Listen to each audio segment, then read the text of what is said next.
तो मुस्लिमों से भी सबसे यही अनुरोध है भाई, अपना आप यदि उसे एक्सेप्ट नहीं कर सकते तो फिर आप वहां ना, उस जगह ना आए। यदि आप रंग एक्सेप्ट नहीं कर सकते तो उस दिन आप ना आए, क्योंकि साल में 52 जुम्मे होते हैं और होली का एक दिन। बात यह है कि पुलिस अधिकारी हैं, पुलिस में हमने जो अभी तक अनुभव किया है, हमारा अनुभव कितना सही है कितना गलत है ये तो आप लोग जानोगे, लेकिन हमने अनुभव ये किया है कि किसी भी पुलिस वाले की हिम्मत नहीं है कि अपने से ऊपर के अफसर के विरुद्ध कुछ बोल दे। वो बिल्कुल आदेश के पालक होते हैं, तो उनके ऊपर के अफसर जिस तरह की बात उनके बीच में करते होंगे उसी आधार पर वो बोला होगा, और वो अफसर उससे बड़े, वो अफसर उससे बड़े, वहां से बात आई। कुंभ को लेकर उद्धव ठाकरे ने ये बोला था जो प्रयागराज में जल है वो नहाने योग्य नहीं है, आप 45 दिन महाकुंभ में रहकर आए, क्या उनकी बातों में सच्चाई है या यह भी कोई एक पॉलिटिकल स्टैंड है उनका? देखिए, हम जब प्रयाग गए थे तो वहां पर आप पत्रकार बंधुओं ने हमसे पूछा था शुरू में ही, एकदम आरंभ में, कि आप यहाँ की व्यवस्थाओं से और इससे संतुष्ट हैं कि नहीं। हमने कहा था कि देखिए, हम व्यवस्था के लिए यहाँ नहीं आते, यहाँ तो जितनी कम व्यवस्था रहे उतना ही हम समझते हैं कि हमारी तपस्या होगी, लेकिन एक चीज जरूर है और वो हम सरकारों से चाहते हैं। उन्होंने पूछा कि वो क्या चाहते हैं आप? हमने कहा कि यहाँ जो लोग आएंगे उनके रहने खाने सोने की क्या व्यवस्था है वो तो वो जाने, लेकिन स्नान तो सब करेंगे गंगा यमुना की धारा में। तो स्नान के लिए जो जल धारा का आ रहा है, कम से कम उसमें मल जल मिला हुआ नहीं होना चाहिए, वो शुद्ध होना चाहिए। भौतिक दृष्टि से कम ये जिम्मेदारी सरकारों की है। और सुनो तो भैया, आपको बहुत जल्दी है, हम बता भी तो दें। तो हमने ये कहा था कि ये उनकी जिम्मेदारी है और इसमें सुनिश्चित करें। बाद में हमने माघ मेला के अधिकारी को लिख करके पत्र भी रिसीव कराया था कि आप प्रतिदिन कुछ घाटों का चयन कर लीजिए, वहां से सैंपलिंग कर दीजिए और लेबोरेटरी में रोज रोज जांच करा के उसको डिस्प्ले कर दीजिए, ताकि किसी के मन में ये शंका ना रहे कि हम जिस जल में नहा रहे हैं वो सही है कि नहीं है, क्योंकि बाद में इस तरह की बातें उठाई जाती हैं।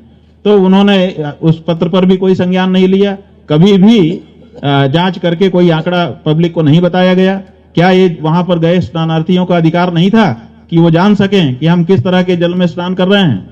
लेकिन जब स्नान पूरा हो गया उसके बाद रिपोर्ट सार्वजनिक हुई और आपके सामने सब बात है। तो ये बात, इतना बड़ा आप आयोजन कर रहे थे, बहुत सारी दूसरी बात व्यवस्थाओं की बातें आप कर रहे थे, लेकिन स्नान के लिए जो जल था उसकी पवित्रता और पारदर्शिता के बारे में आपने क्यों नहीं ध्यान दिया? और क्यों ये बाद में हमको सुनने को मिला कि मल जल मिश्रित जल में हमको सबको स्नान करना पड़ा? तो ये तो बड़ा प्रश्न है ही है, ये रह सदा के लिए अब तो बन गया। पहले ही इसके बारे में जब आपको स्वयं करना चाहिए था, नहीं किया था, तो जब चेताया गया तब करना चाहिए था। जब लिखित पत्र हमारे द्वारा एक शंकराचार्य के द्वारा दिया गया, तो क्या माघ मेला अधिकारी को उस बारे में कोई कार्य नहीं करना चाहिए? या उन्होंने पलट करके हमको जवाब तक नहीं दिया है आज तक।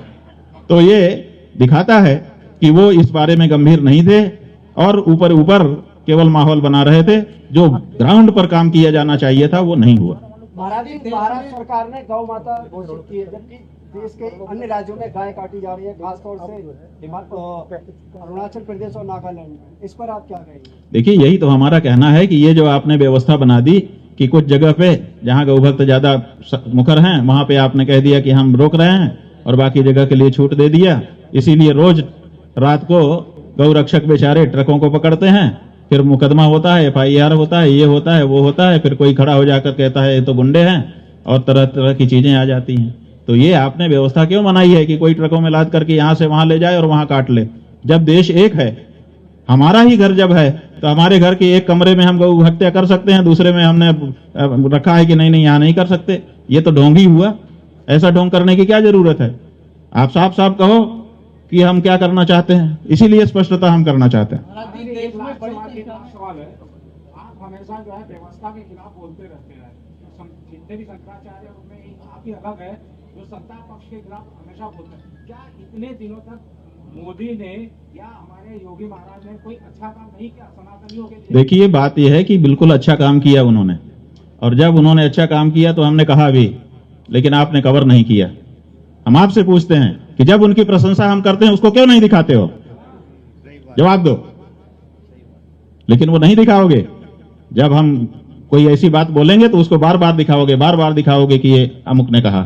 तो ये आपकी समस्या है, हमारी समस्या नहीं है। हम तो आईना हैं, तुम्हारा चेहरा अच्छा होगा तो हम अच्छा ही दिखाएंगे, और अगर उस पर गंदगी होगी तो हम गंदगी ही दिखाएंगे। डरेंगे नहीं कि तुम हमको फोड़ दोगे। हम आईना हैं, जब जिसने अच्छा किया हमने अच्छा कहा, और जब जिसने बुरा किया हम बुरा कह रहे हैं, और आगे भी यही हमारा स्वभाव रहने वाला है। तो भड़क जाते हैं, क्या ये सनातन का मजाक नहीं है? देखिए, IIT बाबा जैसे लोग प्रकट क्यों हो जाते हैं? ये प्रकट नहीं होते हैं, इनको प्रकट किया जाता है। और प्रकट क्यों किया जाता है? ताकि जो मूल मुद्दे हैं उनसे ध्यान भटका दिया जाए। तो मूल मुद्दों से ध्यान भटकाने के लिए ऐसे जाने कितने रिछारिया, जाने कितने IIT वाले बाबा, जाने कितने प्रकट होते रहे हैं और होते रहेंगे। क्यों? क्योंकि जनता को मूल मुद्दे पर ध्यान केंद्रित नहीं होने देना है। ये चाल है बहुत बड़ी, और उस चाल को लोग अपना अपना अपने समय में चलते रहते हैं। स्वामी जी, ये एक सवाल है। हाँ। 17 मार्च को जो आपका प्रोग्राम है रामलीला मैदान में, अगर केंद्र सरकार 16 तारीख को वहाँ धारा 144 लगा दे तो फिर प्रोग्राम धारा 144 4 लोग से ज्यादा लोग जहां इकट्ठा होते हैं उनके ऊपर लगती है। हम तो अकेले हैं, हमारे ऊपर कैसे 144 लगाएंगे बताओ? पब्लिक तो आएगी ना। पब्लिक आएगी तो धारा 144 लगा देंगे, पुलिस आ जाएगी, पुलिस रोक देगी। हमने किसी को बुलाया नहीं है, इसलिए हम लड़ेंगे नहीं। समझे कि नहीं?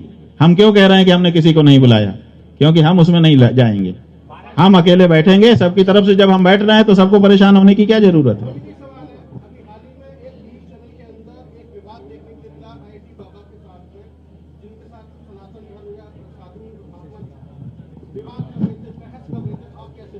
देखिए, हमको लोगों ने बताया कि ऐसा ऐसा हो गया, और बाद में कुछ और लोग आए, उन्होंने बताया, और एक हमने एक वीडियो भी देखा, उसमें लोग कह रहे थे कि ये चैनल की ही अपनी मतलब TRP बटोरने के लिए, हमारा ज्यादा देखा जाए कि झगड़ा हो गया, उसके लिए अपनी उनकी योजना है।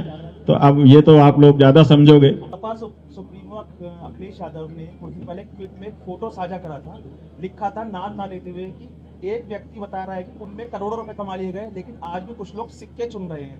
हमेशा हर बार हिंदू या सनातन के पर्व को या त्योहार को ही क्यों निशाना बनाया जाता है पॉलिटिकल पार्टी द्वारा? देखिए, पॉलिटिकल पार्टी द्वारा हिंदू को निशाना बनाया जाना और हिंदू के पक्ष में खड़े होना दोनों राजनीति है। जो लोग हिंदू राजनीति करते हैं वो अपने आप को हिंदुओं के साथ खड़ा हुआ अपने आप को दिखाते हैं, और जो लोग हिंदू विरोधी राजनीति करते हैं, हिंदू विरुद्ध जो लोग हैं, उनके वोट पाना चाहते हैं, वो लोग अपने आप को हिंदू विरोध का बयान देते हैं। तो ये उनकी अपनी अपनी राजनीति है, इससे हमको क्या लेना देना है?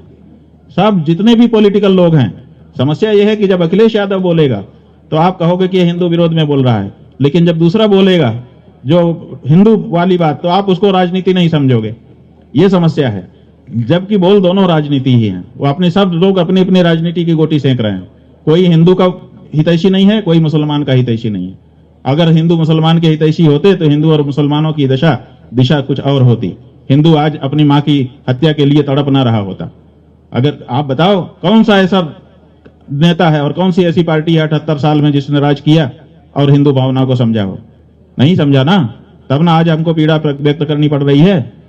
तो ये कोई अभी तक हिंदुओं का आया नहीं है हितैषी, और कोई मुसलमानों का भी हितैषी नहीं आया। उनकी भी हालत वैसी ही है देश में। इसलिए ये जो लोग हिंदू और मुसलमान के हितैषी होने का दम्भ भरते हैं, उनके पक्ष में बयान देते हैं, ये सब धोखा दे रहे हैं उनको। सच्चाई यही है, चाहे वो कोई हो। आंकड़ा है 2024 का कि भारत सबसे बड़ा, मतलब सेकंड नंबर पे ब्राजील के बाद सबसे बड़ा बीफ एक्सपोर्टर देश है। तो क्या उसमें हिंदू भी हैं जो एक्सपोर्ट करते हैं यहाँ से? बड़ी बड़ी फर्म है, बड़ी बड़ी कंपनियां हैं, तो आपका क्या मानना है? देखिए, परम धर्म संसद के द्वारा ये प्रस्ताव पारित कर दिया गया है कि जो व्यक्ति गौ हत्या से प्रत्यक्ष या अप्रत्यक्ष रूप से जुड़ा हुआ है वो हिंदू नहीं हो सकता। इसलिए हिंदू जैसा नाम अगर किसी ऐसे व्यक्ति का है जो बूचड़खाना आदि चला रहा है या गौ मांस का व्यापार कर रहा है, बिल्कुल वो हिंदू नहीं हो सकता है। और उसके बारे में हम लोग जांच करा रहे हैं और जल्दी ही उनको नोटिस भेजने वाले हैं कि क्यों ना आपको हिंदू धर्म से बहिष्कृत कर दिया जाए। आप बताइए कि आप हिंदू नाम किस कारण से रखे हुए हैं, जबकि आप हिंदू काम नहीं